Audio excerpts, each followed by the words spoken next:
why are we seeing problems with the upper part of digestion? It's very simple.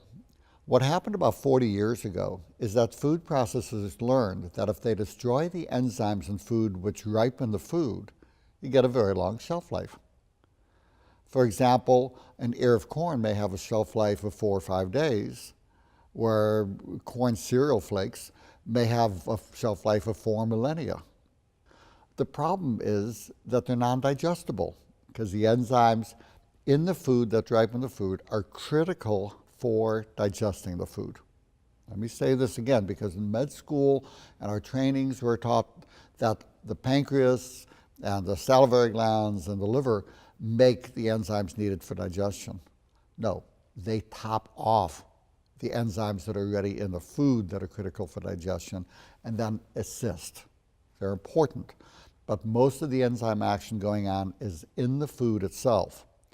And when we destroy that with food processing to prolong shelf life, that food looks good, but it becomes indigestible. Now, the other thing to remember in understanding upper digestive issues is that the stomach is really just a piece of meat as far as stomach acid is concerned. Why wouldn't it digest itself just like eating a hamburger? And the answer is it would, except that the stomach has developed the ability to make this mucus lining that is constantly extruding.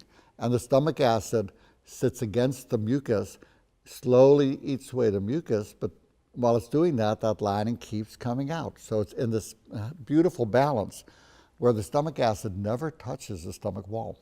Now, how are we handling it medically? If people have trouble with digestion, we're presuming too much stomach acid. Think about it. We're destroying the enzymes, and therefore we're not able to digest the food. Now the stomach acid we have is squirting all over the place, causing problems. And instead of giving the digestive enzymes, what do we do medically? We turn off the stomach acid. Boggles the mind. So the problem is not too much stomach acid. The problem is not enough acid and enzymes and mucus lining of protecting the stomach for things to work properly.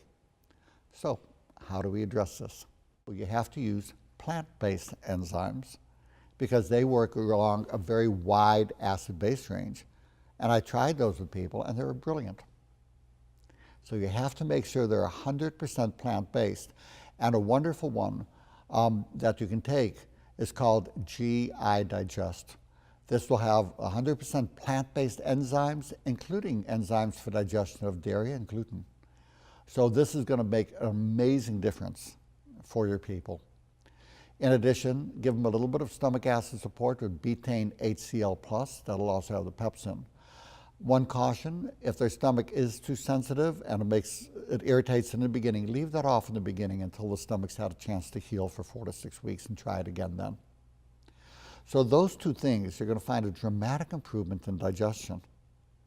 Now here's the third piece, which is, remember, regenerate that mucus protective lining of the stomach. And wonderful things for that would be licorice, marshmallow, slippery elm, and mastic gum. So that takes care of upper digestion. Let's go ahead and take a look at how we fix the intestines or lower digestive process.